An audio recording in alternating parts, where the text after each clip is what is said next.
नमस्कार दर्शकों। उत्तर प्रदेश विधानसभा में मुख्यमंत्री योगी आदित्यनाथ ने विकास की उपलब्धियों का बखान करते हुए जोरदार भाषण दिया। उन्होंने कहा कि हर विधानसभा में विकास का पैसा जाएगा, इंफ्रास्ट्रक्चर के साथ रोजगार पर विशेष जोर दिया जाएगा और हर गरीब के साथ सरकार खड़ी है। योगी ने यूपी की प्रगति गिनाई। प्रदेश में 96 लाख MSM इकाइयां हैं। आज देश की नंबर 2 अर्थव्यवस्था बन चुका है। 8-9 साल में कोई नया टैक्स नहीं बढ़ाया गया और बीमारू राज्य के कलंक से मुक्त हो गया। यूपी में बन रहे हैं काला नमक चावल को वैश्विक पहचान दिलाई। 15 लाख करोड़ का निवेश धरातल पर उतरा और सबसे ज्यादा खाद्यान्न पैदावार हो रही है। सीएम ने डीबीटी भुगतान में यूपी को नंबर 1 बताते हुए माफिया को खुली चेतावनी दी। सुधर जाओ वरना अंजाम भुगतना पड़ेगा। उन्होंने अन्नदाता किसानों के लिए कहा कि वे हमारे लिए वोट नहीं, सम्मान का पात्र हैं। यह भाषण विपक्ष पर अप्रत्यक्ष निशाना साधते हुए सरकार की नीतियों का प्रचार करता नजर आया। जिन्होंने इस अनुपूरक बजट पर अपने विचारों से सदन को अवगत कराया और माननीय सदन के सभी माननीय सदस्यों ने इस शीतकालीन सत्र के दौरान भी प्रश्नकाल में या अन्य नियमों के अंतर्गत भी अपनी बातों को जो रखा है वह कहीं न कहीं आम जनमानस से जुड़ी हुई वे बातें हैं जो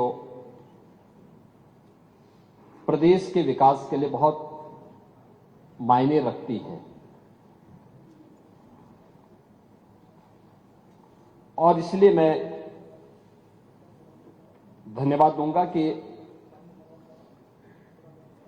इस पूरे सदन में शीतकालीन सत्र में अनुपूरक बजट के साथ साथ अलग अलग मुद्दों पर माननीय सदस्यों ने भी विचार रखा है। मैं उन सब के प्रति भी हृदय से धन्यवाद देता हूं।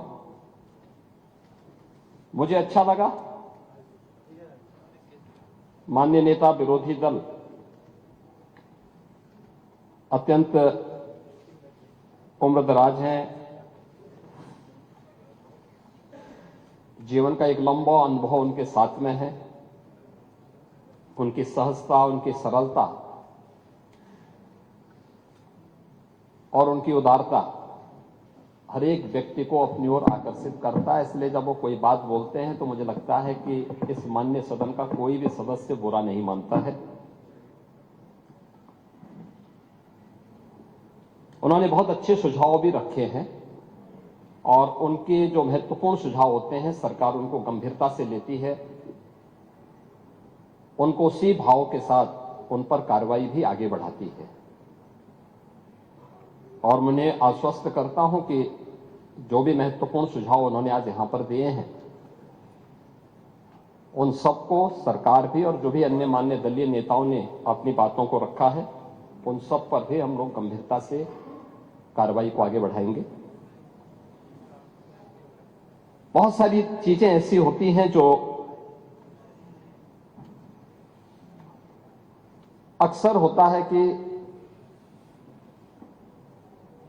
स्वाभाविक रूप से विरोधी पक्ष में है तो उनको सरकार के हर अच्छे कार्य की भी आलोचना करनी ही है,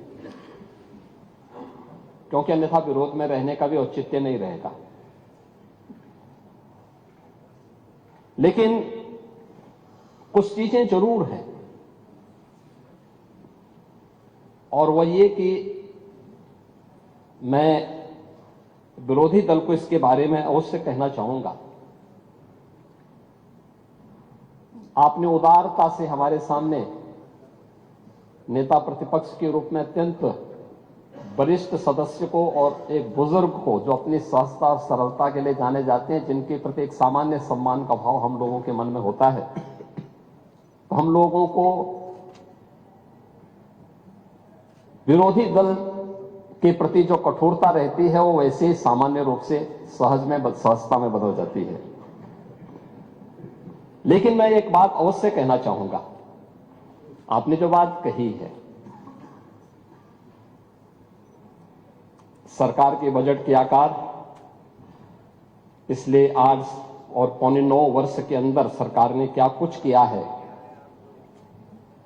उत्तर प्रदेश की अर्थव्यवस्था में सरकार के प्रयासों से क्या योगदान हुआ है, इनके बारे में क्योंकि सप्लीमेंट्री डिमांड्स हैं तो बहुत संक्षेप में ही अपनी बात को कहूंगा। लेकिन मैं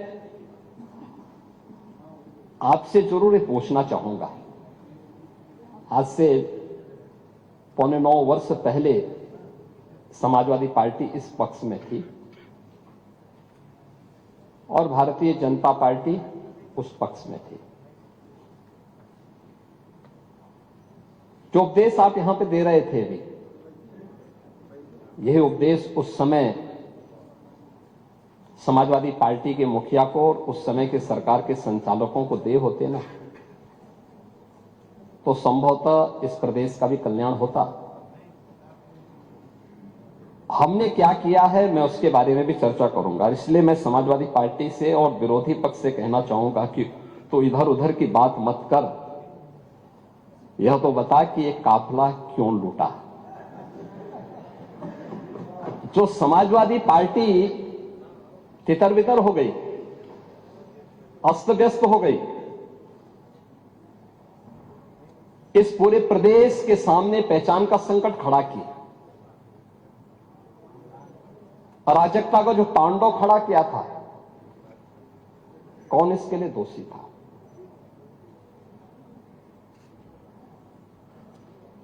और मैं धन्यवाद दूंगा कि आपने बहुत सारी चीजों को स्वीकार किया कि हां अच्छा हुआ है, जैसे दुर्दांत माफिया और अपराधियों के प्रति सरकार की क्या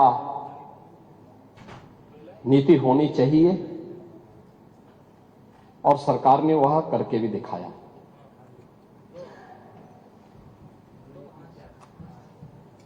राज्य की अर्थव्यवस्था को आगे बढ़ाने के लिए स्पष्ट नीति हो और उन्हें लागू करने की दृढ़ इच्छा शक्ति हो तो परिणाम लाए जा सकते हैं। 4 आयाम उसके हैं और उन चारों आयामों पे सरकार ने किस रूप में कार्य किया है।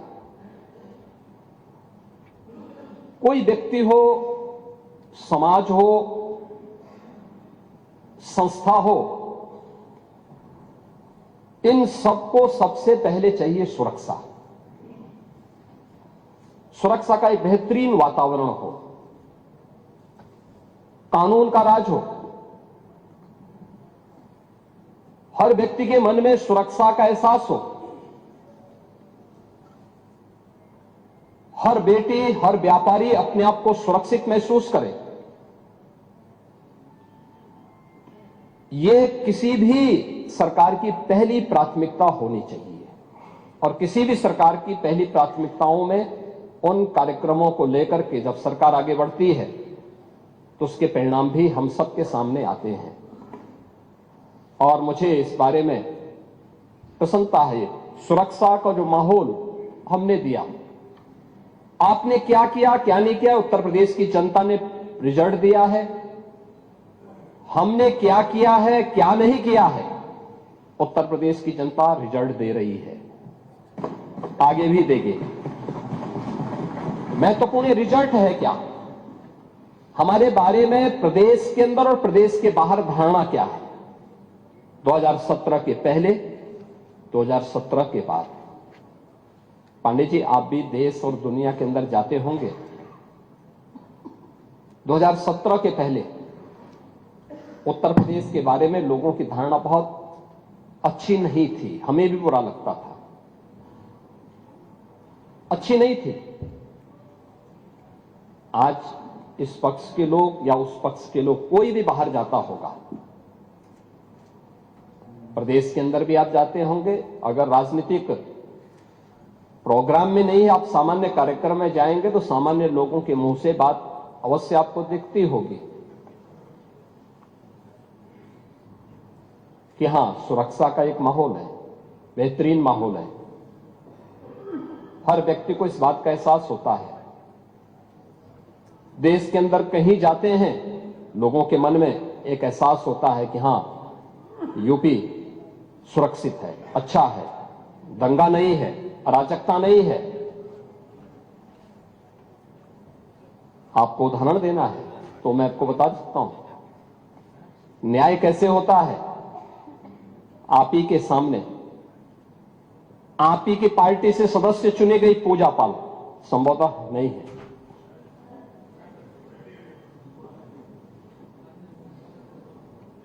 आपकी सदस्य थी, आपने उन्हें न्याय नहीं दिला पाए, नहीं दिला पाए क्योंकि हिम्मत नहीं थी। माफिया के सामने झुकना मजबूरी थी। आप उन गुंडों और माफियाओं के सामने एक गरीब बेटे को न्याय नहीं दे सकते थे। आप बात तो पीडीए की करते हैं, क्या वो पीडीए की पार्ट नहीं थी? और न्याय कैसे होता है ये हमारी सरकार ने तय किया। बेटी उस पक्ष की होगी, इस पक्ष की होगी, उसको न्याय मिलेगा, हर हाल में न्याय मिलेगा। और श्रीमती बिजमा यादव को भी मैंने बुलाया था, मैंने उनको कहा आपको सुरक्षा हम देंगे, आप चिंता की कोई बात नहीं। क्योंकि ये केवल एक सदस्य की बात नहीं, आपके और मेरे समर्थक की बात नहीं, सत्ता पक्ष और विपक्ष के समर्थकों की बात नहीं, प्रदेश की सुरक्षा का मामला है। प्रदेश की बेटी, प्रदेश की बहन और प्रदेश के हर व्यापारी को और हर नागरिक को सुरक्षा की गारंटी मिलनी चाहिए। ये सरकार की प्राथमिकता में है। और दूसरा जो आपने कहा है कब्जा करने की प्रवृत्ति, मैं आपको इस बात के लिए आश्वस्त करता हूं, कब्जा कोई भी करेगा किसी भी स्मारक पर, किसी भी पौराणिक स्थल पर, वो कोई भी होगा, उसको छोड़ूंगा तो नहीं। आपके जिले में भी कुछ लोग कब्जा करना चाहते हैं, तो लोग बहुत चिल्लाते हैं। आपने अभी गांधी स्मारक से जुड़े हुए किसी एक मेरठ के स्थल का नाम बताया है, हम इसकी जांच करवाएंगे, पूरी रिपोर्ट लेंगे। और कहां खादी उद्योग का होगा, और आपके जिले में भी गांधी स्मारक से जुड़े हुए एक स्थल पर कब्जा करने की प्रवृत्ति चल रही है। हां, देखिए, अवैध अतिक्रमण जो भी करेगा वह तो हटना चाहिए।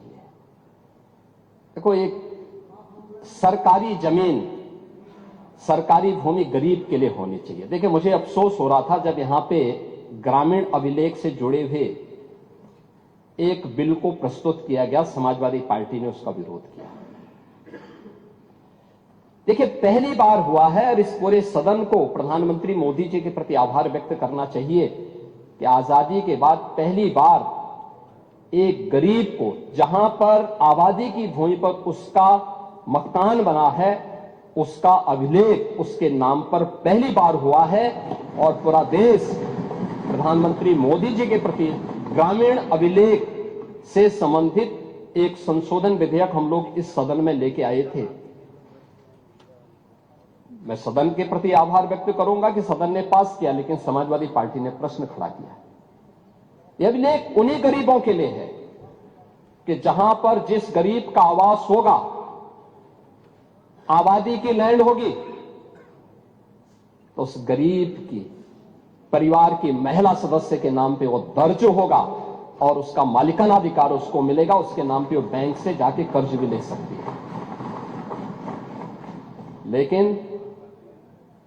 लेकिन अगर उस आबादी की लैंड पर या किसी सरकारी लैंड पर कोई माफिया कब्जा करके जबरदस्ती उसको मॉल बना करके या कोई वसूली का अड्डा बना करके उसके माध्यम से अनैतिक और अवैध गतिविधियों का संचालन करके कोई छांगुर जैसा व्यक्ति वहां पे अनैतिक गतिविधियों का संचालन करेगा, तो उस पर बुलडोजर भी चलेगा, उसको भी कोई रोक नहीं सकता। और इसलिए सुरक्षा का यह वातावरण हर व्यक्ति के लिए आवश्यक है, और उस सुरक्षा का वातावरण ने परसेप्शन बदला है यूपी का। पूरे यूपी की सुरक्षा के इस वातावरण पर आज हर व्यक्ति कह सकता है कि आज यूपी में इन्वेस्टमेंट आ रहा है। मैं उस पर भी चर्चा करूंगा।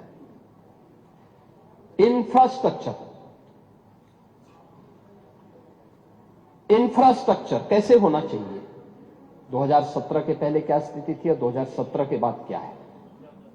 17 के पहले गड्ढा युक्त सड़कें थी, मेट्रो के नाम पर मजाक बनाया हुआ था, रेलवे के नेटवर्किंग के लिए केंद्र सरकार के साथ समन्वय नहीं था। आपकी मजबूरी होती है तो आप कांग्रेस के साथ गठबंधन कर लेते हैं, अन्यथा जब कांग्रेस में यूपीए की गवर्नमेंट केंद्र में थी और प्रदेश में समाजवादी पार्टी की सरकार थी, तब भी कैसे संबंध थे आप लोगों के। यानी मजबूरी के नाम आपके संबंध थे, अन्यथा आप लोग किस प्रकार की अराजकता फैलाते थे किसी से छुपा हुआ नहीं है। लेकिन इंफ्रास्ट्रक्चर कैसे होना चाहिए।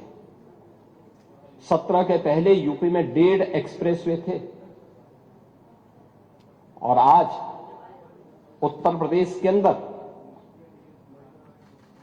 22 एक्सप्रेसवे, और देश के अंदर अगर ये सभी 22 के 22 बन जाए तो 60% एक्सप्रेसवे पर अकेले यूपी का कब्जा होगा। अकेले यूपी, देश के अंदर जितने एक्सप्रेसवे होंगे उसमें 60% यूपी के पास। रेलवे का सबसे बड़ा नेटवर्क आज के दिन पर यूपी में है, 16,000 किलोमीटर का। इंटर स्टेट कनेक्टिविटी 4 लेन की,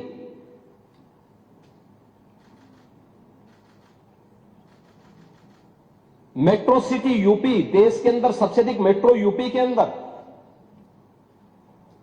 देश के अंदर सबसे अधिक एयरपोर्ट। 2017 के पहले यूपी के अंदर एयरपोर्ट की संख्या बहुत कम थी, उनमें से 2 संचालित थे, 2 आंशिक रूप से संचालित थे।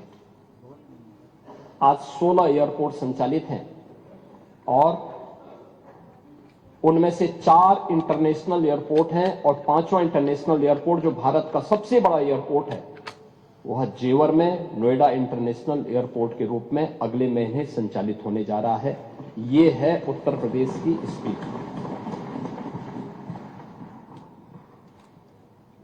देश की पहली रैपिड रेल आज यूपी के अंदर चल रही है। देश का पहला वाटरवे यूपी के अंदर संचालित हो चुका है।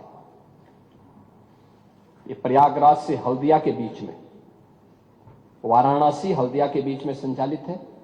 इसे प्रयागराज तक और फिर बलिया से अयोध्या तक इसको एक्सटेंड करने का एक कार्यक्रम चल रहा है। लेकिन यह सरकार की इच्छा शक्ति पर होता है। सरकार करना चाहिए तो हो सकता है, लेकिन जब सरकार नहीं करना चाहेगी, और इसीलिए मैं आपसे कहना चाहूंगा कि आप लोग बात बड़ी बड़ी करते हैं, लेकिन ये जो बड़ी बड़ी बातें आप लोग करते हैं ना, ये समाजवादी पार्टी का अहंकार है। जब व्यक्ति में अहंकार आता है तो कहता है कि मैंने ये कर दिया, लेकिन जब इसीलिए कोई आपको सम्मान नहीं देता समाजवादी पार्टी को। 17 के पहले प्रदेश के सामने ये पहचान के संकट से प्रदेश तरसता था समाजवादी पार्टी के कारण, लेकिन आज हर उत्तर प्रदेश वासी सम्मान इसलिए प्राप्त कर रहा है क्योंकि काम सरकार की एक टीम कर रही है, परिणाम है, लेकिन दुनिया कह रही है कि यूपी के अंदर अच्छा हो रहा है, तो पूरा उत्तर प्रदेश सम्मान प्राप्त कर रहा है। यानी अहंकार तब आता है जब कहते हैं कि साहब हमने ये कर दिया, लेकिन सम्मान तब पाते हैं जब दुनिया कहती है कि आपने अच्छा कर लिया। और आज दुनिया कह रही है कि यूपी ने अच्छा किया है, अच्छा कर रही है, हर एक मामले में अच्छा कर रही है। लेकिन इंफ्रास्ट्रक्चर के मामले में भी ये अच्छा यूपी के अंदर है।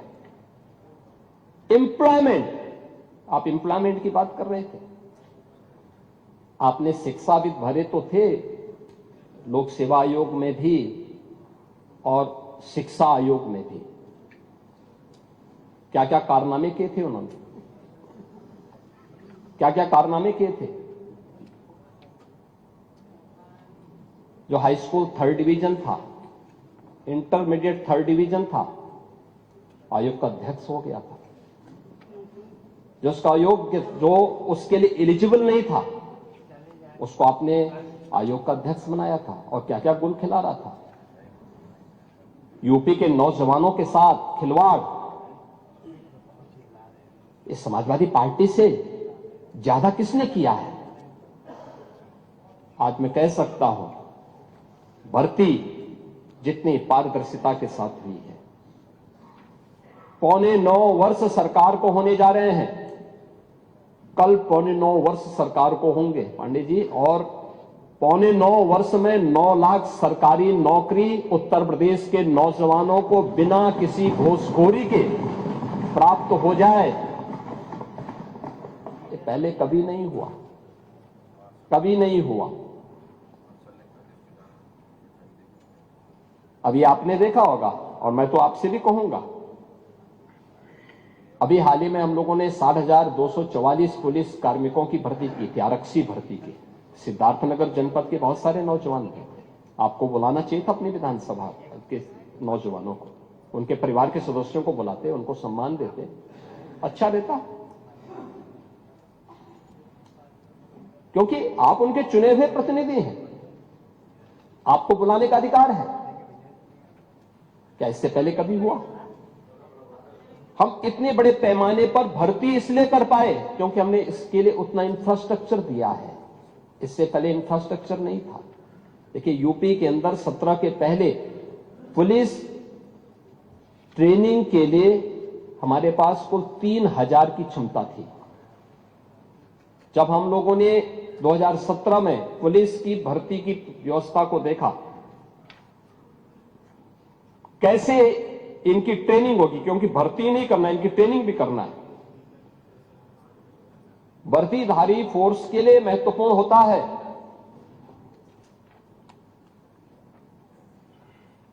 कि जितनी अच्छी ट्रेनिंग होगी, यानी ट्रेनिंग के दौरान जितना पसीना बहेगा उतना ही सेवा के दौरान खून नहीं बहेगा। ये किसी भी यूनिफॉर्मधारी फोर्स के लिए महत्वपूर्ण होता है। इसमें ट्रेनिंग में आपने ट्रेनिंग की पीरियड को कम कर दिया था, 6 साल से लेकर के, यानी 9 महीने से घटा करके 6 महीने कर दिया था। और भर्ती के लिए योग्य नौजवान को प्राथमिकता नहीं देते थे। और शिवपाल जी तो उसके मास्टर हैं, इनकी तो पीएचडी ही इसमें है। पूरी भर्ती की प्रक्रिया को तार तार हर व्यक्ति बेहाल था। आज उत्तर प्रदेश का नौजवान नौकरी प्राप्त कर रहा है। क्या शिक्षा में, क्या उत्तर प्रदेश लोक सेवा आयोग में, क्या अधीनस्थ सेवा चयन आयोग में, क्या पुलिस भर्ती बोर्ड में। और भर्ती की इस प्रक्रिया को ही पारदर्शी बनाने के लिए हम लोगों ने हरेक स्तर पर उस प्रकार के तंत्र को विकसित किया है। और इसीलिए शिक्षा आयोग में भी उत्तर प्रदेश के रिटायर्ड डीजीपी को बिठाया है कि जैसे माफिया की कमर तोड़ी गई है, नकल माफिया की कमर को भी वहां बैठ करके ऐसे तोड़ना है। क्योंकि नकल माफिया आदत तो आप लोगों ने खराब की थी, लेकिन उनकी आदत को सुधारने का काम, क्योंकि जब भी कोई हैंकड़ी दिखाता है तो उसकी हैंकड़ी को ठीक करने का काम भी सरकार का होना चाहिए। और यही हमारे पद की शपथ भी है। एक सज्जन को सुरक्षा, लेकिन दुर्जन को ठिकाना लगाने का काम।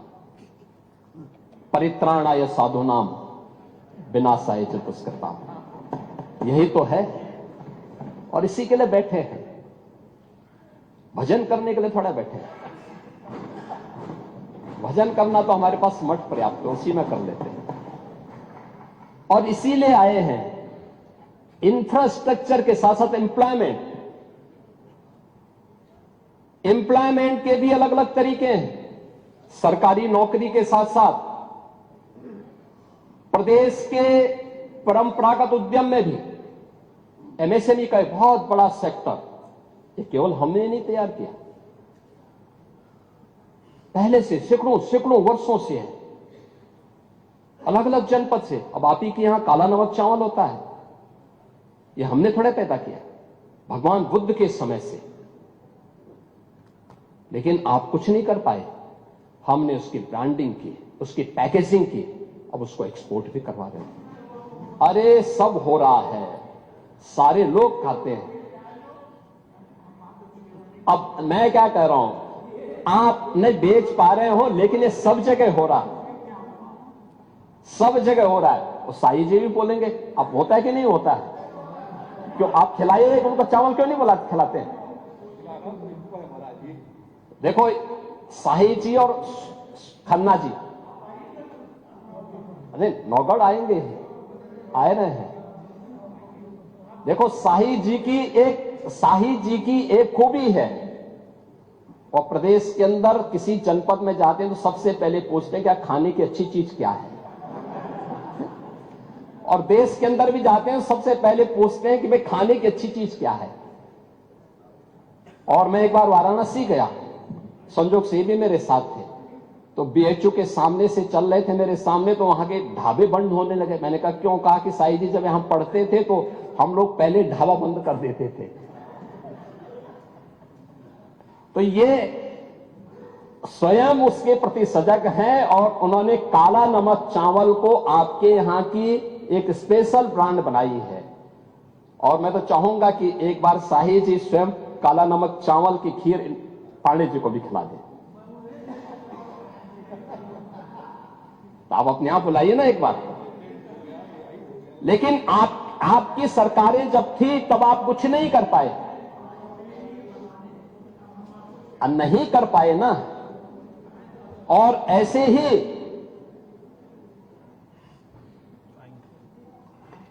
ही खन्ना जी हैं। अब ये खन्ना जी कहते थे, परसों हमारी एक बैठक चल रही थी, उसमें कह रहे थे कि मुझे रात्रि को बहुत गर्मी लग रही थी, तो टेम्परेचर बाहर जो है 3-4 डिग्री था। मैंने कहा भी आपको गर्मी लग रही होगी, लेकिन पहले बैठक तो कर लीजिए आप।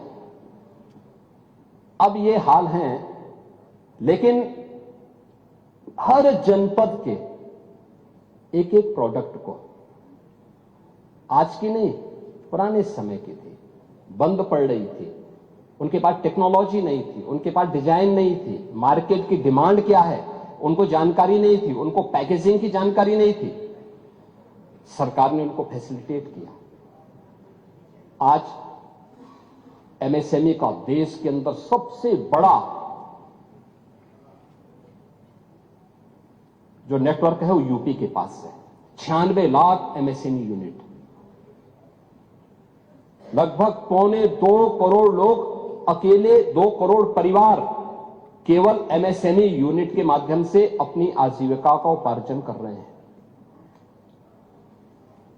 2 करोड़ से अधिक का एक्सपोर्ट यूपी करता है अपने एमएसएमई यूनिट से दुनिया के बाजारों में यहां का सामान भेज करके।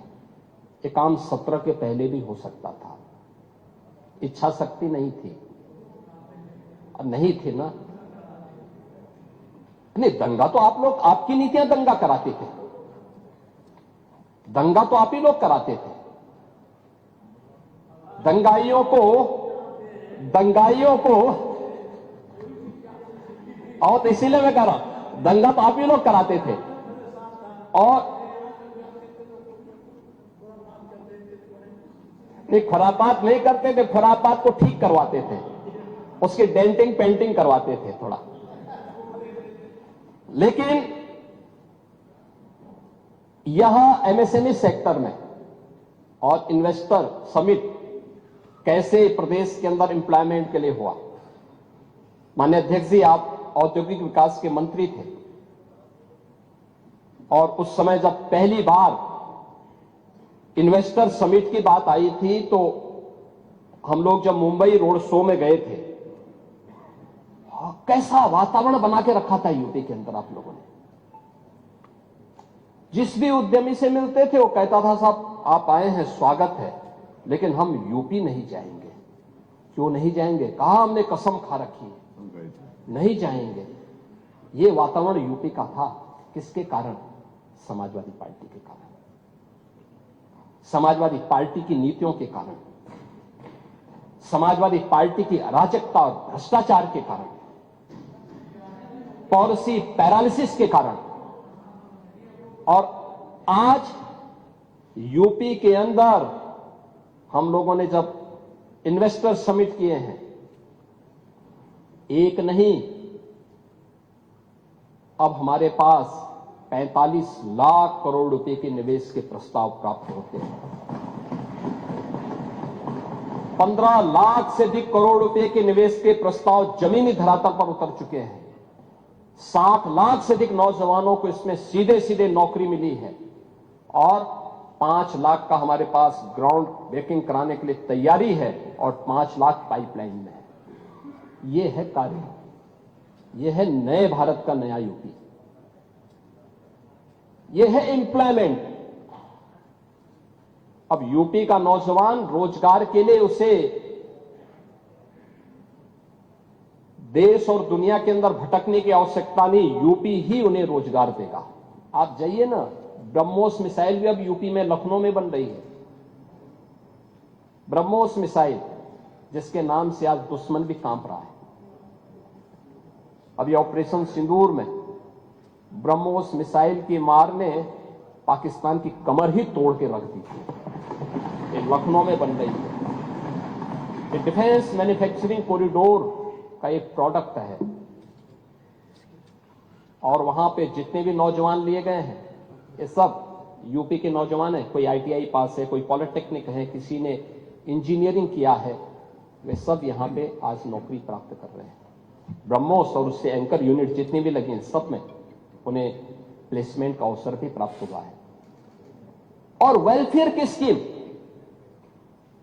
आप कह रहे थे कि मुख्यमंत्री राहत कोष से जो पैसा मिलता था उसमें कोई भेदभाव नहीं होता था। मैं धन्यवाद दूंगा कि आपने स्वीकार किया। देर आई दुरुस्त आई, और हमने कभी नहीं किया। मैं पूछना चाहता हूं, क्या मकान देने में कोई भेदभाव हुआ है क्या? राशन देने में कोई भेदभाव हुआ है क्या? क्यों आप लोग रोकते हैं क्या? और ये माननीय सदस्य रोक भी नहीं सकते क्योंकि सूची इन्होंने नहीं बनाई है। 2011-12 में जो सेक्स सूची बनी है उसके साथ साथ हम लोगों ने उन गरीबों को भी जिसको आपने भेदभाव का शिकार बनाया था उनका नाम भी जोड़ करके और फिर ये वेलफेयर स्कीम का लाभ हम दे रहे हैं। भारतीय जनता पार्टी या सहयोगी दल का एक भी विधायक चेहरा देख करके योजनाओं का लाभ नहीं देता है। रसोई गैस का कनेक्शन हो, राशन हो, आयुष्मान का कार्ड हो। आयुष्मान के कार्ड में एक शिकायत मुझे जरूर मिलती है इधर से कि साहब 6 सदस्यों वालों को तो आयुष्मान मिल गया, उससे नीचे वाले क्या करेंगे? तो मैंने कहा आप भी 6 वाले बनिए। और सब ज्यादा खन्ना जी बोलते हैं।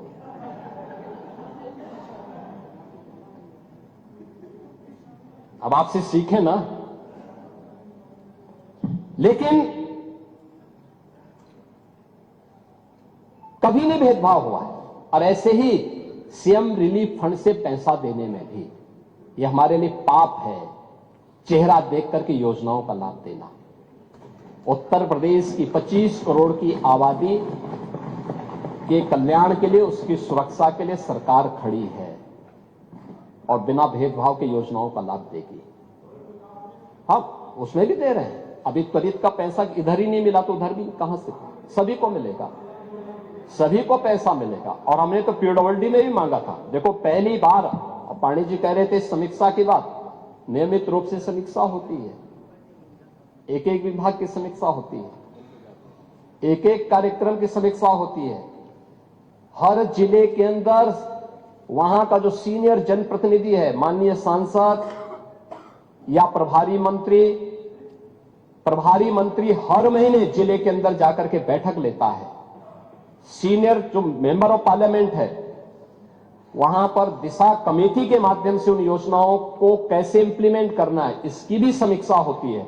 उनकी रिपोर्ट शासन में आती है, फिर उसको विभागीय स्तर पर आगे क्रियान्वयन किस रूप में होना है इसके बारे में भी कार्रवाई आगे बढ़ती है। पीडब्ल्यूडी की बैठक की पूरी कार्य योजना मैंने स्वयं अगस्त और सितंबर में माननीय विधायकों के साथ बैठक करके उस कार्य योजना को आगे बढ़ाने के लिए किया और उसी के अनुरूप हर एक विधानसभा क्षेत्र में सड़क के लिए, पुल के लिए और जो उसके अलग अलग मद हैं, मानते हैं जितनी डिमांड थी उसके अनुरूप पैसा नहीं जा पाया होगा, फेज वाइज जाएगा, लेकिन कोई भी 403 विधानसभा में कोई विधानसभा नहीं बचेगी जहां विकास का पैसा जिससे वंचित रह जाए। हर जगह जाएगा, अवश्य जाएगा और इसमें कोई भेदभाव किसी भी सदस्य के साथ नहीं। हां, सीएम रिलीफ फंड में हम लोगों ने एक नया संशोधन जरूर किया है कि जिनके पास पहले से आयुष्मान कार्ड है वे आयुष्मान कार्ड का पहले उपयोग करें। पैसा कम बढ़ जाता है, जिलाधिकारी रिपोर्ट लगा के दे और उस पे हम सीएम रिलीफ फंड से पैसा देंगे।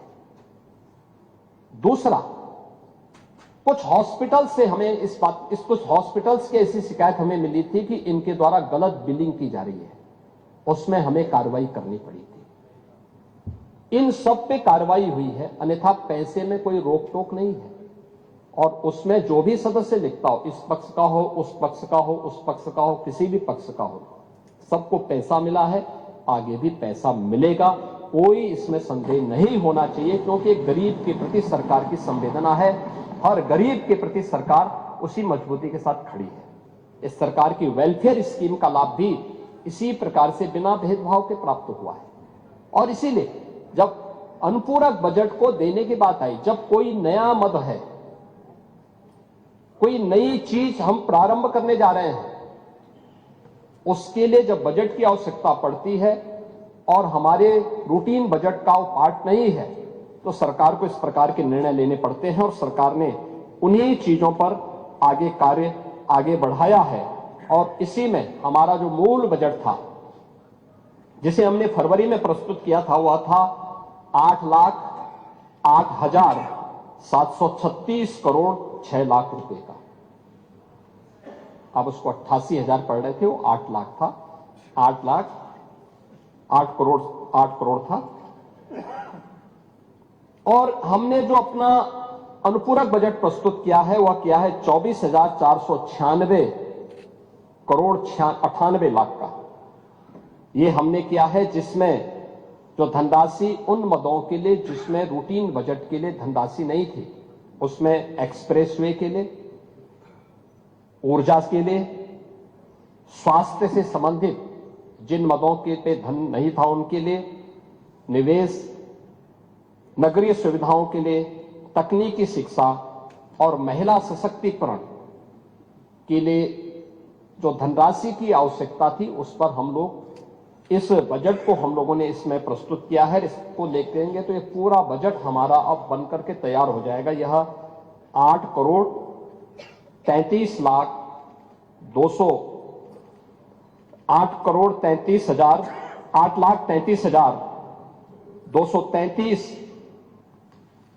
करोड़ 4 लाख रुपए का यह हमारा टोटल बजट हो जाएगा वर्ष 25-26 का। मैंने आपसे इसी बात को कहा था कि हमें रिजल्ट पे ध्यान देना होगा। रिजल्ट क्या है? एक रिजल्ट तो मैंने बताया परसेप्शन के बारे में। ये 4 क्षेत्रों में जो कार्य किए गए, समान रूप से कार्य हुए हैं, उसके परिणाम आपके सामने हैं। और परिणाम क्या है? परिणाम ये है उत्तर प्रदेश की अर्थव्यवस्था। आज जो हर व्यक्ति यूपी के अंदर निवेश करने की इच्छुक है, यूपी के बारे में अच्छी धारणा बनाया हुआ है, इसके पीछे उत्तर प्रदेश के अंदर हुए उन कार्यों की और डबल इंजन की सरकार की डबल स्पीड को अब वह यूपी के अंदर देख रहा है। परिणाम क्या है? आपने पॉलिसी पैरालिसिस के कारण यूपी को बीमारू राज्य बना दिया था। यूपी जैसा राज्य बीमार हो गया था, पहचान के संकट का मोहताज हो गया था। आज पॉलिसी पैरालिसिस नहीं है। आज हमारे पास 33 सेक्टोरल पॉलिसीज है, टेक एंड चूज नहीं है। इसमें आप आइए, निवेश करिए। सरकार के ये नियम है, सरकार इसके अनुरूप आपको ये सुविधा देगी। परिणाम है यूपी के अंदर निवेश आ रहा है। यूपी देश के अंदर एक ड्रीम डेस्टिनेशन बना है इन्वेस्टमेंट का। इसके परिणाम स्वरूप बीमारू राज्य से उभर करके पिछले 5 वर्ष में यूपी अब रेवेन्यू सरप्लस स्टेट के रूप में अपने आप को स्थापित किया है। और जितना यूपी प्रोग्रेस किया है, आज देश के अंदर आर्थिक स्थिति में अन्य राज्यों की स्थिति यूपी से उतनी अच्छी नहीं जितनी यूपी आज है। ये प्रयास से होता है, शुद्ध नियत से होता है, स्पष्ट नीतियों से होता है। उन नीतियों को जमीनी धरातल पर उतारने की इच्छा शक्ति से होता है। और उन कारणों से आज सरकार ने इन चीजों को आगे बढ़ाया है। आज हमें इस बात पर प्रसन्नता होती है कि हमारी सरकार ने उत्तर प्रदेश के पर लगे हुए बीमारू के कलंक से हमने इसको यूपी को मुक्त किया है। आज यूपी बीमारू राज्य नहीं है। गत 5 वर्ष से रेवेन्यू सरप्लस स्टेट के रूप में आज यूपी मजबूती के साथ, दमदारी के साथ आगे बढ़ रहा है। और डबल इंजन की, डबल स्पीड की सरकार भी पॉलिसी पैरालिसिस का शिकार नहीं है। हमारे पास अलग अलग सेक्टर की पॉलिसीज हैं। कोई भी निवेशक आएगा, उसके लिए लैंड बैंक है, पॉलिसी के दायरे में आकर के निवेश कर रहा है। और सरकार ने उसको यहां पे एक गुड गवर्नेंस का एक माहौल भी दिया है, बेहतरीन सुरक्षा का माहौल दिया है। आज कोई गुंडा किसी इंडस्ट्रीज को फोन नहीं कर सकता, किसी व्यापारी से गुंडा टैक्स नहीं ले सकता, नहीं कर सकता। अगर करेगा तो उसको भी मालूम है कि इसके परिणाम क्या होंगे। कोई जानबूझ करके उलझेगा तो उसको ही मालूम है कि जानबूझ के उलझने का मतलब अब वह स्थिति नहीं है कि जब पुलिस आगे आगे दौड़ती थी और गुंडे उसको पीछे से दौड़ाते थे। अब वह यूपी नहीं है। अब ये वह यूपी है जो हर प्रदेशवासी को सुरक्षा की गारंटी तो देता है, लेकिन हर गुंडे को इसके लिए चेतावनी भी देता है कि सुधर जाओ, नहीं तो यमराज के यहां जाने के रास्ते भी खुले हुए हैं और यमराज का बुलावा आ जाएगा।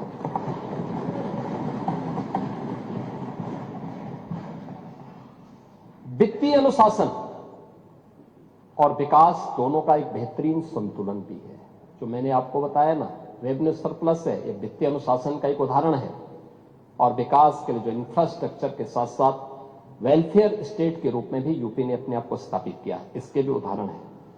आज यूपी के अंदर अपराध और अपराधियों के प्रति जीरो टॉलरेंस की नीति का परिणाम क्या है? एक fearless business, ease of doing business, trust in doing business. यानी ये आज यूपी की पहचान बनी है, जिसका परिणाम है एक ड्रीम डेस्टिनेशन के रूप में हर एक इन्वेस्टर का एक बेहतरीन गंतव्य यूपी बना है। और मैंने आपको बताया है कि यूपी के अंदर हर एक स्तर पर हम लोगों ने उत्तर प्रदेश को आगे बढ़ाया है। यूपी जैसे राज्य को जब ये देश आजाद हुआ था, तब देश की अर्थव्यवस्था में यूपी का शेयर 14% था। और कांग्रेस और बाद में समाजवादी पार्टी, इन्होंने यूपी को इतना पीछे किया कि जब हम लोग आए थे यूपी का शेयर देश की अर्थव्यवस्था में मात्र 8% से भी कम रह गया था, 8% से कम।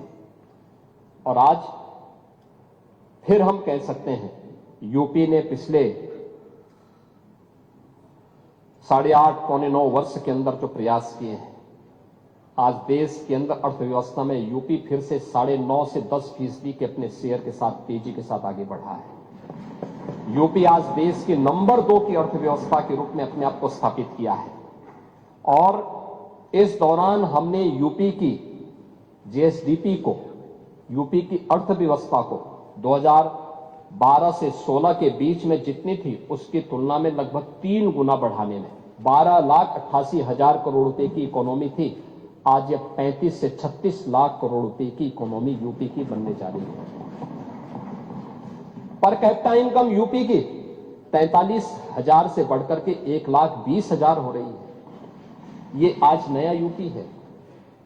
सीडी रेशो यानी जितना पैसा यूपी का नागरिक यूपी के बैंकों में जमा करता था उतना पैसा यहां खर्च नहीं हो पाता था। यहां के लोगों को उसको कर्ज के रूप में या निवेश के रूप में और पैसा नहीं मिलता था। मुश्किल से 100 पैसा जमा करता था तो 44 पैसा उसको मिलता था, शेष नहीं मिलता था। और आज मुझे प्रसन्नता है 62 से 65% पैसा यूपी के अंदर लग रहा है। इसको 70% तक पहुंचाने के एक बड़े लक्ष्य को लेकर के आज सरकार आगे बढ़ी है। और अब मैं कह सकता, ये चीजें तब हुई हैं जब सरकार ने सुरक्षा का वातावरण दिया, अच्छा इंफ्रास्ट्रक्चर दिया। और ये चीजें तब हुई जब पिछले 8 पौने 9 वर्ष में कोई नया टैक्स नहीं लगाया। खन्ना जी अपनी फाइल लेके हमेशा बैठे रहते हैं कि वैट की दर थोड़ा बढ़ा दी जाए। मैं कहता हूं थोड़ा रुक जाइए, थोड़ा रुक जाइए। तो उसी में खन्ना जी कहते हैं ठीक है रुकना है। तो शाहजहांपुर का एक प्रस्ताव भी था, तो शाहजहांपुर के एक नए प्रस्ताव को स्वीकृत करा लेते हैं उसी में। लेकिन आप सोचिए ना, डीजल पेट्रोल पे इतना बड़ा राज्य, डीजल पेट्रोल सबसे सस्ता यूपी के अंदर, देश के अंदर है, सबसे सस्ता यूपी दे रहा है। पिछले 8 पौने 9 वर्ष के अंदर कोई किसी भी प्रकार का टैक्स हम लोगों ने नहीं लगाया। जीएसटी रिफॉर्म हुए थे, पब्लिक को लाभ मिला, लेकिन हमने कोई नया टैक्स नहीं लगाया। यानी सरकार ने सब क्या किया? हां, हमने लीकेजेस रोके, कर चोरी को रोका, योजनाओं में जो लूट थी उसको रोका। आप इंफ्रास्ट्रक्चर की बात करते हैं, बड़े बड़े दावे करते हैं, जेपीएनआईसी, गोमती रिवर फ्रंट, क्या सच्चाई है आपके जेपीएनआईसी की? 250 करोड़ रुपए का प्रोजेक्ट, 860 करोड़ रुपए खर्च हो गया और तब भी अधूरा है। 250 करोड़ का प्रोजेक्ट, 860 करोड़ खर्च हो गया और तब भी अधूरा। यह है इनकी सच्चाई। गोमती रिवर फ्रंट 167 करोड़ का प्रोजेक्ट, 1400 करोड़ खर्च हो गए और तब भी अधूरा। पूर्वांचल एक्सप्रेसवे,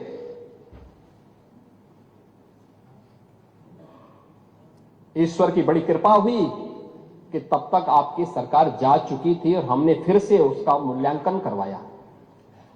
इन्होंने 15,200 करोड़ रुपए के उसका केवल सिविल वर्क के लिए उसको तय किया था और उससे 10 मीटर चौड़ा, 1 किलोमीटर लंबा इन्होंने 340 किलोमीटर तय किया था।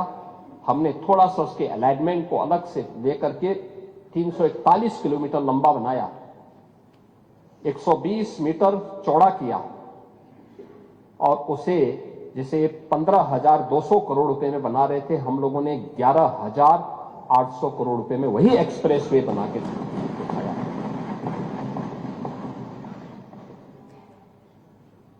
आगरा लखनऊ एक्सप्रेसवे अधूरा, लेकिन एक परिवार के लोगों ने अलाइनमेंट तय करने के पहले जमीनें खरीद ली थी। ये मजाक है देश के साथ में, प्रदेश के जनवासियों के साथ में। आपकी योजनाएं भ्रष्टाचार की भेंट इसलिए चलती थी क्योंकि नीयत साफ नहीं थी। नौजवान इसलिए नाराज था क्योंकि उसे मालूम था कि सोची तो पहले से ही आ जाती है। महाभारत के सारे रिश्ते निकल जाते थे, सोची पहले से निकल जाती थी। नौजवान ठगा का ठगा रह जाता था, उसको कुछ भी नहीं मिलता था। अन्नदाता किसान परेशान, योजनाओं का लाभ तो नहीं मिलता था। क्या होता था? उसके ट्यूबवेल की मोटर ही चोरी हो जाती थी।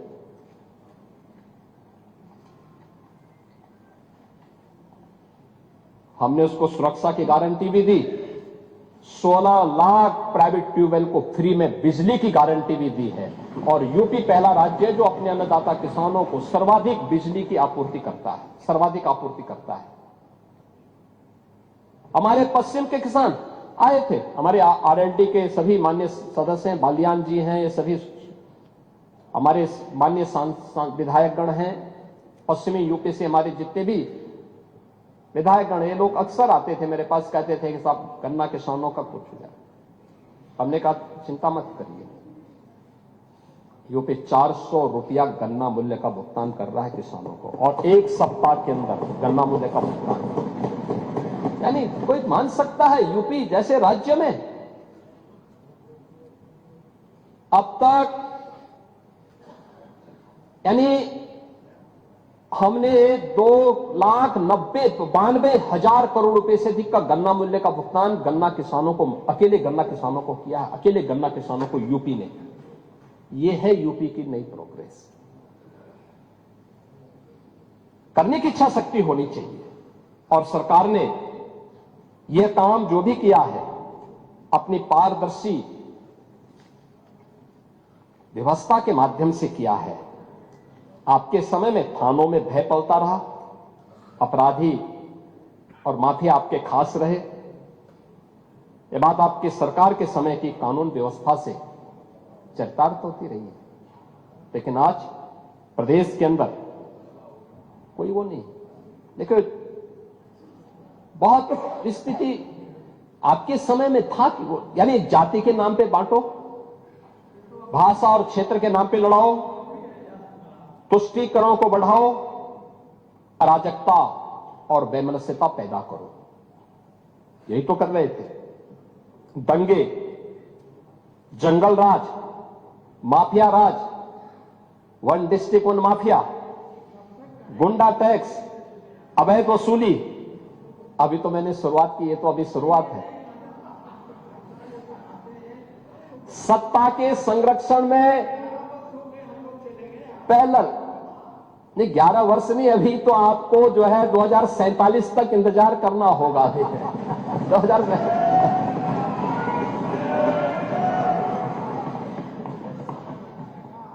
चाहे जो कहिए। आज यानी उस समय हरेक तबके में असुरक्षा का वातावरण था। प्रदेश की छवि अराजकता की थी और स्थिरता की थी। और आज रूल ऑफ लॉ आज यूपी के अंदर है। कोई सांप्रदायिक दंगा नहीं है। दंगाई, ओह, दंगा कैसे होता और दंगाई का उपचार कैसे होना है, हाँ, तो बरेली के मौलाना से पूछ लो। अब यहां न कर्फ्यू है न दंगा है, अब यूपी में सब, यह है नया यूपी। महोदय, हम लोगों ने पुलिस की अवस्थापना, यानी अगर भर्ती की है, उनकी ट्रेनिंग अच्छी की है, तो उनकी अवस्थापना सुविधाओं को बढ़ाया है। अब खपरेल के बैरक नहीं है। आप किसी भी जिले में जाएंगे, जो सबसे हाई राइज बिल्डिंग होगी वो यूपी पुलिस की कार्मिकों के लिए बैरक होंगे।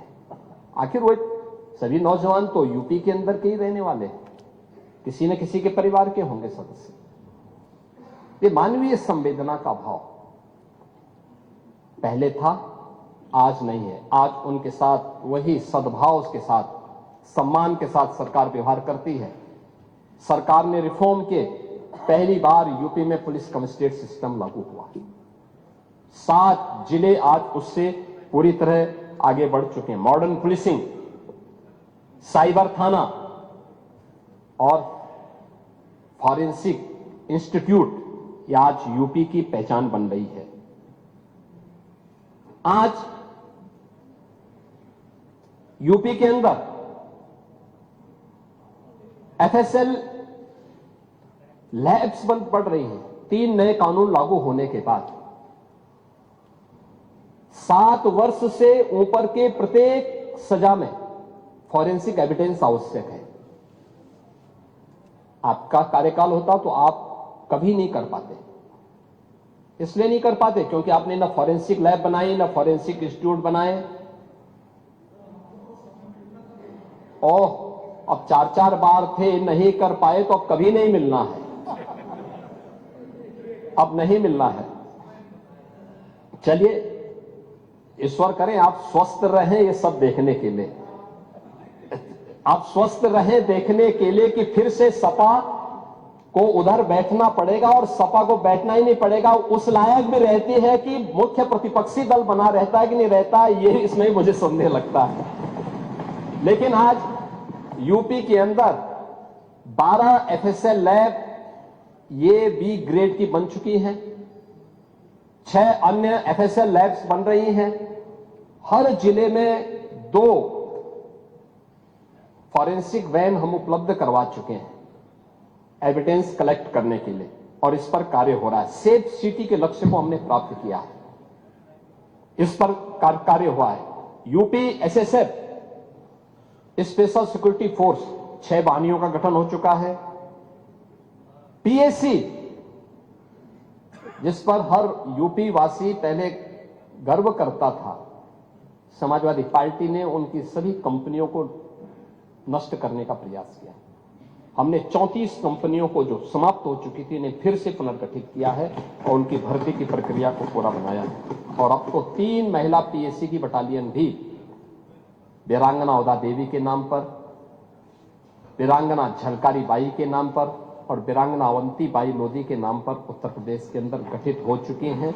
इन पर कार्रवाई आगे बढ़ चुकी है और इसीलिए उत्तर प्रदेश अब ये नया उत्तर प्रदेश है। ये सब करने का परिणाम आज देश का कुल मोबाइल फोन का जो भी प्रोडक्शन होता है वो यूपी के अंदर बन रहा है। 55% यूपी के अंदर बन रहा है। जितने भी इलेक्ट्रॉनिक कंपोनेंट बन रहे हैं उसका 60% यूपी के अंदर बन रहा है। और आज यूपी के अंदर ईज ऑफ डूइंग बिजनेस में देश के अंदर यूपी टॉप अचीवर स्टेट के रूप में अब यूपी जाना जाता है। यह है यूपी की नई पहचान। आज राष्ट्रीय शिक्षा नीति, skill India, startup India, stand up India, ये युवाओं की स्किलिंग के लिए और युवाओं को बेहतर भविष्य देने के लिए प्रभावी ढंग से सरकार के द्वारा इसे आगे बढ़ाया गया है। आज आर्टिफिशियल इंटेलिजेंस में, सेमीकंडक्टर में, साइबर सिक्योरिटी के लिए, रोबोटिक्स में, ड्रोन टेक्नोलॉजी में, इलेक्ट्रिक व्हीकल में, agritech, fintech, deep tech, health take, tourism और हॉस्पिटलिटी में, डिफेंस, मैन्युफैक्चरिंग और स्पोर्ट्स जैसे क्षेत्रों में भी उत्तर प्रदेश ने नए गंतव्य प्राप्त किए हैं और तेजी के साथ उत्तर प्रदेश अब आगे बढ़ चुका है। महोदय, यूपी के अंदर जो प्रयास प्रारंभ हुए, यूपी जैसे राज्य में इतनी फर्टाइल नहीं, इतना अच्छा जल संसाधन, लेकिन टेक्नोलॉजी नहीं देते थे, अच्छा सीड नहीं देते थे। कल किसान दिवस था, किसानों के मसीहा चौधरी चरण सिंह जी के 123वीं जयंती के अवसर पर एक कार्यक्रम विधान भवन के सामने भी हुआ था और मैं समझता था कि नेता प्रतिपक्ष और हमारे विरोधी दल के भी सदस्य उसमें भाग लेंगे, क्योंकि चौधरी साहब तो प्रदेश के नेता थे, देश के नेता थे। आप उस कार्यक्रम में नहीं थे, आएंगे भी नहीं आप लोग, क्योंकि आप लोग तो हर एक कार्य को आप वोट बैंक के नजरिए से देखते हैं। आपकी नियत है, आप किसान को वोट बैंक की नजर से देखते हैं, इसलिए कुछ किए नहीं। आप दलितों को वोट बैंक की निगाह से देखते हैं, इसलिए कुछ बोलते नहीं।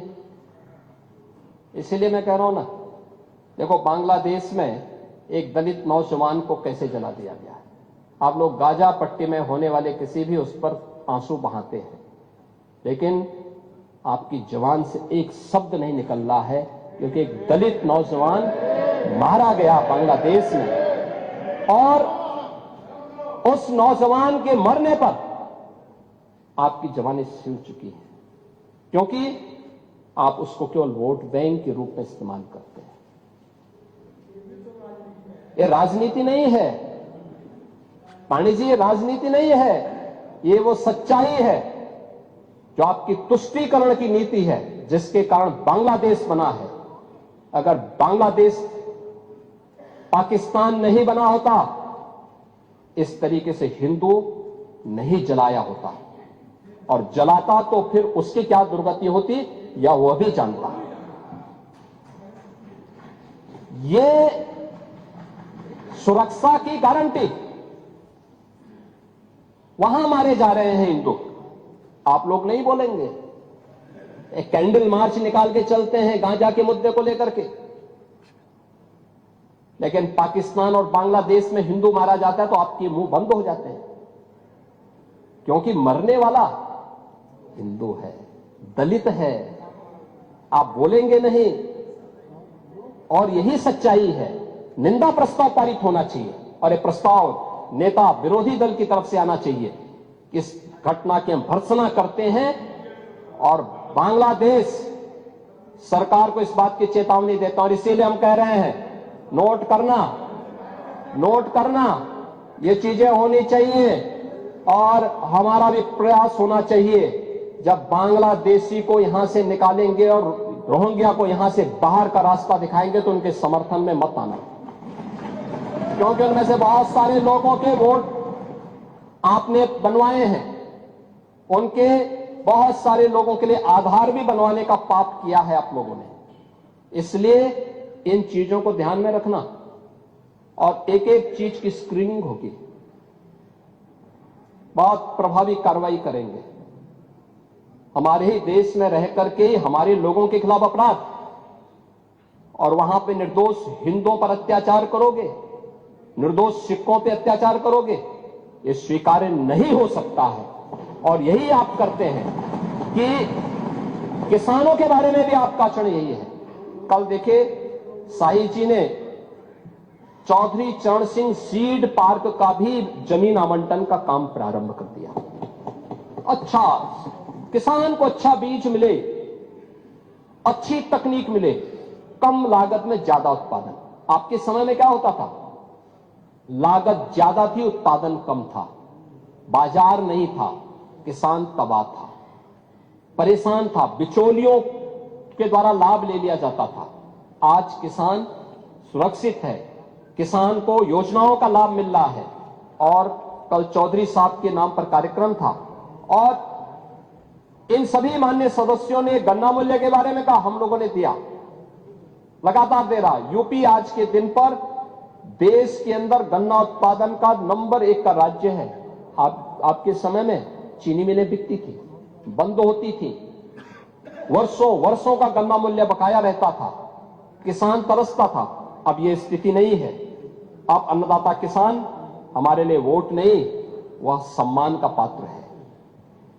आज उसको नए तकनीक के साथ आच्छादित किया जा रहा है। 22 लाख हेक्टेयर से अधिक भूमि को सिंचाई की सुविधा दी गई है। आप स्वीकार करें ना करें, लेकिन उस सच्चाई को जमीन पर देखेंगे तो ये चीजें आपको देखने को मिलेगी। और परिणाम क्या है? परिणाम है जो आपने 8% किसान विकास की दर रखी थी, कृषि विकास की दर, अभी बढ़कर के 18% पहुंच चुकी है यूपी की कृषि विकास दर। एमएसपी के साथ ही डीबीटी के माध्यम से भुगतान करने में आज उत्तर प्रदेश देश के अंदर नंबर 1 स्थान पर है। आज यूपी उसका परिणाम है कि देश के अंदर कृषि योग्य भूमि का केवल 11% हिस्सा रखता है, लेकिन उत्पादन, अच्छा बीज, समय पे बीज, अच्छी तकनीक और बहुत सारी जगह 3-3 फसल अब किसान ले रहा। परिणाम है 21% देश का कुल खाद्यान्न अकेले यूपी आज पैदा कर रहा है। यूपी का अन्नदाता किसान पैदा कर रहा है। और प्रधानमंत्री जी ने प्रधानमंत्री किसान सम्मान निधि का लाभ भी यूपी के किसानों को दिया है और अब तक 94,668 करोड़ 58 लाख रुपए सीधे डीबीटी के माध्यम से एक अन्नदाता किसान के खाते में पहुंचा है। इसमें तो किसी को संदेह नहीं होगा, इसमें भी चेहरा नहीं देखा गया। किसान किसान है। आपके लिए वो भेदभाव का शिकार हो सकता है, हमारे लिए नहीं। हमारे लिए किसान किसान है। और गन्ना उत्पादन के बारे में जो कह रहा था, 55% गन्ना का उत्पादन देश के अंदर यूपी कर रहा है। यूपी के अंदर इथेनॉल उत्पादन में जो केवल 41 करोड़ लीटर था, आज 182 करोड़ लीटर इथेनॉल का उत्पादन अकेले यूपी कर रहा है। यूपी के अन्नदाता किसानों के माध्यम से हो रहा है। आज हमारे पास एक्सप्रेसवे, लॉजिस्टिक पार्क, किसानों की उपज को राष्ट्रीय और अंतर्राष्ट्रीय बाजार तक पहुंचाने के लिए एक बेहतरीन कनेक्टिविटी भी हमारे पास है। एग्रीकल्चर वैल्यू चेन के लिए स्टोरेज है, प्रोसेसिंग सेंटर है, कोल्ड चेन इंफ्रास्ट्रक्चर है और बड़े पैमाने पर आज यूपी के अंदर इस फील्ड में इन्वेस्टमेंट भी हो रहा है। हमने यहां पर हर खेत को पानी देने के जिस लक्ष्य को आगे बढ़ाया है, नहरों के माध्यम से, तो देश के अंदर 86% सिंचित भूमि अकेले यूपी के पास है। यूपी सर्वाधिक सिंचित भूमि रखता है देश के अंदर। नहरों का, पाइपलाइन का, माइक्रो इरिगेशन का और तमाम बड़ी परियोजनाओं के साथ ही पीएम कुसुम योजना के माध्यम से भी 94,000 अन्नदाता किसानों को सोलर पैनल उपलब्ध करवाए गए हैं। और मैंने पहले कहा, किसानों को फ्री में बिजली, 16 लाख किसानों के ट्यूबवेल के बिल माफ करके सरकार उसके लिए पैसा उपलब्ध करवाती है। किसान आज उन्नत बीजों, प्राकृतिक खेती, ड्रोन, जलवायु और के अनुकूल आधुनिक तकनीक, इन सभी के माध्यम से आज खुशहाली से उत्तर प्रदेश के कृषि विकास दर को बढ़ाने की दिशा में तेजी के साथ आगे बढ़ चुका है और यह एक बड़ी दिशा में अच्छा कार्य हमारे अन्नदाता किसानों के द्वारा किया जा रहा है। महोदय, अन्य क्षेत्रों में भी उत्तर प्रदेश ने काफी बड़ा काम किया है। यानी गाय का दूध पीते हैं ये लोग भी, लेकिन गाय को दूध पीने के बाद छोड़ देते हैं। अब आपके वैसे भी आदत खराब है, कोई बूढ़ा हो जाता है उसको छोड़ देते, निकाल देते हैं। लेकिन हमारी सरकार ने तो हर एक का हम ध्यान रखते हैं। 16 लाख से अधिक गोवंश के लिए गो संरक्षण स्थल बना करके सरकार कार्य कर रही है और 1500 रुपये एक गाय का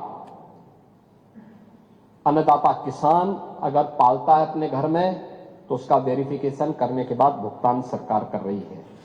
परिणाम है दुग्ध उत्पादन में अग्रणी राज्य है। स्मार्ट खेती, मिलेट्स यानी श्री अन्न की खेती के विस्तार में भी उत्तर प्रदेश ने देश के अंदर अग्रणी स्थान बनाया है। और संजय निषाद हैं, इन्होंने पांडे जी को कभी बुलाओ अपने यहां मछली खाने के लिए। मत्स्य उत्पादन में भी उन्होंने दुगनी है। पांडे जी मछली खाएंगे? रहे हैं ना? नहीं, मैं छीन के नहीं। आपके यहां आते कि नहीं आते हैं? हैं? अच्छा, आपके वोट बैंक को भड़काते हैं। भड़काते नहीं होंगे, खिलाते होंगे। खिलाइए लेकिन पिलाइए मत।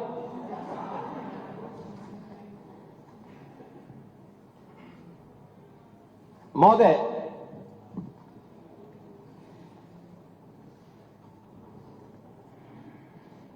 ऊर्जा के बारे में आज नेता विरोधी दल ने इसके बारे में चर्चा नहीं की और संभवतः वह खैर अच्छा है, उनको बिजली मिल रही है, उनको इससे, क्योंकि गांव में बिजली पहले मिलती नहीं। अच्छा, आप नहीं, ये चीजें दिखाती हैं कि गांव में, देखिए वैसे भी गांव में बिजली मिल रही है तो आप संतुष्ट होंगे। आप देखिए शिवपाल जी के बगल में बैठ जाते हैं, थोड़ा संगत का असर पड़ जाता है, लेकिन वैसे आप सच बोलते हैं। लेकिन ये सच्चाई थी कि 2017 के पहले उत्तर प्रदेश के अंदर जो पावर प्रोडक्शन था वह कुल 7,159 मेगावाट का था। आज 11,595 मेगावाट का उत्पादन अकेले यूपी के अंदर, हम लोग यहां पर यूपी के अंदर पावर जनरेट कर रहे हैं। अभी हाल ही में जो हमारी अभी कुछ प्रारंभ होने जा रही है, इसमें से 6,541 मेगावाट की नई परियोजनाएं हमारी बहुत जल्दी उत्पादन शुरू कर देंगी, जिसमें घाटमपुर, खुर्जा, अनपरा ई, ओबरा डी, मेजा, इन सब की 6,541 मेगावाट के अतिरिक्त इससे हमें मिलेगी। यानी आने वाले समय में अकेले यूपी 18,136 मेगावाट बिजली का उत्पादन करेगा। पीएम सूर्य घर मुक्त बिजली योजना में 1 गीगावाट की सोलर क्षमता हम लोगों ने हासिल की है और यूपी देश के अंदर अग्रणी राज्यों में इसमें है, जिसमें सोलर पैनल किसी भी घर में लगेगा तो उस घर की बिजली का खर्चा आधे से भी कम हो जा रहा है। अगर वो व्यक्ति उसको ठीक ढंग से देखभाल कर लेगा तो बहुत अच्छे ढंग से इसको आगे बढ़ाने में सरकार आगे कार्य कर रही है। सुरक्षा का परिणाम है कि जो पहले वोमेन फोर्स, महिला जो शक्ति थी, ये जो काम करती थी पहले, कामकाजी महिलाओं को काम करने का जो पहले स्कोप था 17 के पहले, वो केवल 13% था। आज उसका शेयर उत्तर प्रदेश के अंदर बढ़कर के 35% से अधिक हुआ है, 36% के आसपास हुआ है। और सुरक्षा के बेहतरीन वातावरण का परिणाम है कि अब नाइट शिफ्ट में भी महिलाएं काम करने के लिए जा रही हैं, कहीं कोई सुरक्षा की कोई समस्या नहीं है। युवाओं के लिए एक नई स्कीम सीएम युवा उद्यमी के रूप में हम लोगों ने लागू की है और मुझे प्रसन्नता है कि 1,10,000 से अधिक युवाओं को अब तक इस योजना के माध्यम से हम लोगों ने गारंटी मुक्त और ब्याज मुक्त ऋण की सुविधा उपलब्ध करवाई है। आज प्रदेश में एक बेहतरीन स्टार्टअप का इकोसिस्टम भी खड़ा हुआ है। 18,000 से अधिक startup, 76 incubator, 7 centre of excellence और 8 यूनिकॉर्न आज अकेले यूपी में हैं। प्रदेश ने आज इस दिशा में बेहतरीन कार्य किया है और मुझे लगता है कि अभी हाल ही में जो centre for monitoring Indian economy CMI द्वारा जो बेरोजगारी की दर के आंकड़े जारी किए गए हैं देश के अंदर, उसमें यूपी की बेरोजगारी की दर जो 17 के पहले 19% थी, आज वो घट करके 2.21% पर रह गई है। यह सीएमई के द्वारा जो अभी डाटा जारी किए गए हैं वह भी यूपी के अंदर है। आप वेलफेयर स्कीम में बात करेंगे, दिव्यांगजनों, निराश्रित महिलाओं और वृद्धजनों के लिए पेंशन की राशि, अब याद करिए आपके समय में 300 रुपया मिलता था और वह भी आधा अधूरा, वो भी आधा अधूरा। आज डीबीटी के माध्यम से हम 1,06,00,000 परिवारों को 12,000 रुपये साल का पेंशन की सुविधा दे रहे हैं। डीबीटी के माध्यम से पैसा उनके खाते में जाता है। समाजवादी पार्टी ने तो छात्रों की स्कॉलरशिप में भी घोटाला कर दिया था, अनुसूचित जाति जनजाति के छात्रों की स्कॉलरशिप रोक दी थी और अब तो सरकार ने तय किया है कि छात्रवृत्ति दीपावली के पहले और जो बचेंगे वह गणतंत्र दिवस के पहले उन छात्रों को प्राप्त हो जानी चाहिए। यह सरकार ने इसको किया है और इसमें प्राथमिकता के आधार पर सरकार कार्य कर रही है। आज प्रदेश के अंदर जो सरकार के द्वारा कार्य प्रारंभ किए गए, इसमें स्वास्थ्य के नए, उसमें मेडिकल कॉलेजेस की संख्या अब बढ़कर के यूपी के अंदर यह 81 हो गई है। आपके यहां भी मेडिकल कॉलेज है माधव बाबू के नाम पर।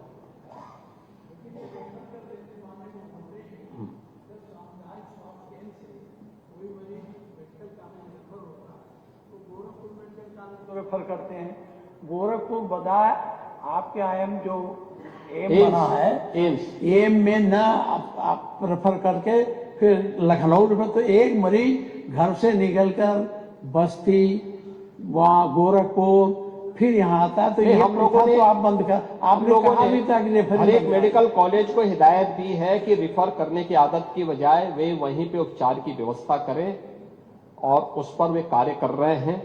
लेकिन मेडिकल कॉलेज की 81वां मेडिकल कॉलेज, देखो जिंदगी भर अमेठी कांग्रेस को ढोता रहा, आज भी ढो रहा है, लेकिन वो मेडिकल कॉलेज नहीं दे पाए।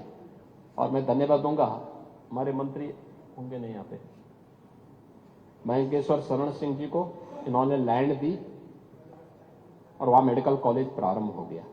इस सत्र में वहां क्लासेस शुरू हो गई। बलिया वाले मंत्री जी हैं कि नहीं, पता नहीं पांडे जी पक्षधर हैं कि नहीं हैं?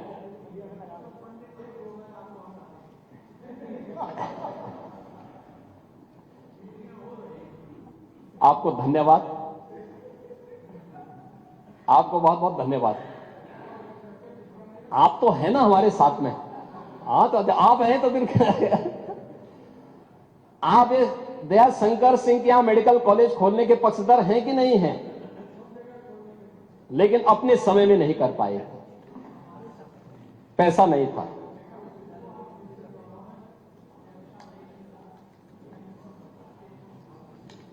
लेकिन इन सब पे भी हम लोग कार्य कर रहे हैं। वहां के लिए मेडिकल कॉलेज के लिए हमने जमीन के प्रस्ताव को जल्दी मांगा है, सरकार ने पैसे की व्यवस्था की है। बलिया में भी मेडिकल कॉलेज हम लोग बनाने जा रहे हैं। इसके साथ ही प्रदेश के अंदर मैं धन्यवाद दूंगा एक अन्य बात के लिए, और वह कि पिछले सत्र में 13-14 अगस्त को इस माननीय सदन ने विकसित भारत विकसित उत्तर प्रदेश के मुद्दे पर यहां चर्चा की थी। बहुत रोचक चर्चा हुई थी, रात्रि भर चर्चा चली थी। इस चर्चा के बाद हम लोगों ने 300 प्रदेश भर के इंटेलेक्चुअल के साथ हम बैठे थे। फिर उन्हें हमें अलग अलग संस्थानों में हमने इसी मुद्दे पर चर्चा करने के लिए भेजा था। वे लोग अलग अलग संस्थाओं में गए थे। इसके बाद एक पोर्टल विकसित किया गया। हम लोगों ने इसी मुद्दे पर प्रदेश के लोगों से राय मांगी थी, और मुझे प्रसन्नता है कि अब तक उत्तर प्रदेश से 98 लाख लोगों ने हमें अपने सुझाव भेजे हैं विकसित उत्तर प्रदेश के बारे में। उनका विजन क्या है, कैसे हम इस लक्ष्य को प्राप्त कर सकते हैं, और 2047 में जो प्रधानमंत्री जी का विजन है विकसित भारत का, उस समय विकसित उत्तर प्रदेश कैसे बनेगा, इस मुद्दे पर वह विचार भी हमारे सामने आए हैं। और उन सबको लेकर के समय आईआईटी कानपुर के साथ मिलकर के इस सेक्टर में हम लोग कार्य कर रहे हैं। महोदय, मुझे केवल एक बात आपसे कही थी, वह ये कि सरकार की इच्छा शक्ति बहुत साफ है। जो पहले दिन था वही आज भी है, और सरकार उसी दिशा में आगे कार्य भी कर रही है। और मैं इसीलिए कहूंगा कि सप्लीमेंट्री डिमांड्स में हम लोगों ने प्रदेश की आवश्यकता के लिए जहां आवश्यकता पड़ रही है वहां पे धनराशि, और सरकार अब ये नहीं देती है कि टोकन मनी के रूप में दे। क्योंकि मैं जब 17 में आया था, मैं देखता था समाजवादी पार्टी ने तमाम सड़कों को सैंक्शन किया था, लेकिन पैसा कितना दिया था? पता लगा कि 25 करोड़ की सड़क है, पैसा दिया था 1 लाख। आप मुझे बताइए 25 करोड़ की सड़क में 1 लाख से काम चलेगा? नहीं चल सकता है। ऐसे ही हम लोगों ने नहीं किया। आप लोग जो करते थे वो हम नहीं करते। नहीं, हाँ, सबको मिलेगा, आप चिंता मत करिए। वो सड़क भी हमारे उसमें है वो, और आप चिंता मत करिए, वो भी होगा। लेकिन अब सरकार ने तय किया है कि हम एक साथ 40 से 50% पैसा रिलीज करें। जो डिमांड होती है 40 से 50% पैसा एक बार रिलीज करें, और 75% काम पूरा होने के बाद तुरंत डिमांड भेजें, जिससे नया पैसा वहां पे रिलीज किया जा सके।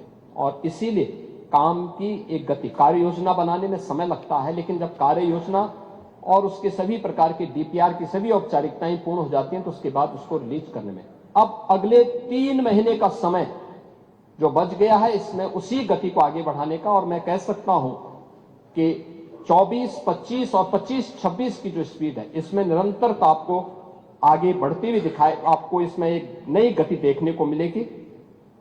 मैं केवल इस पूरे माननीय सदन से इस बात को कह सकता हूं, और खासतौर पर नेता विरोधी दल और विरोधी पक्ष से जुड़े हुए लोगों से,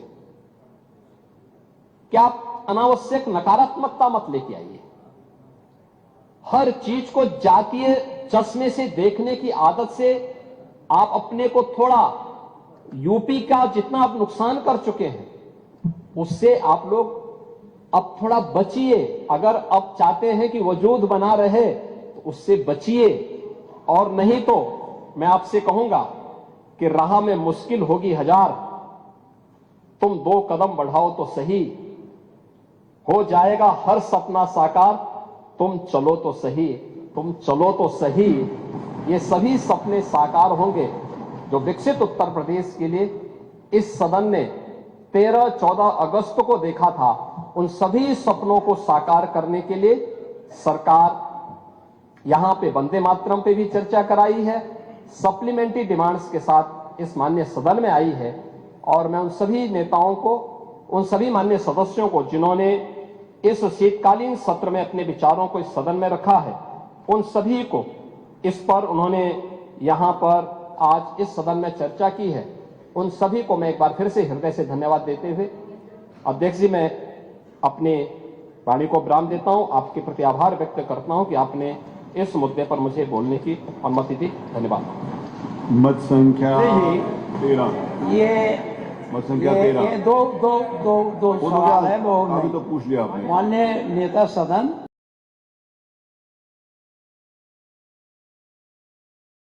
अपनी राय हमें कमेंट बॉक्स में ज़रूर दें। ऐसे ही लेटेस्ट अपडेट्स के लिए हमारे चैनल रॉयल बुलेटिन को लाइक, शेयर और सब्सक्राइब करना ना भूलें।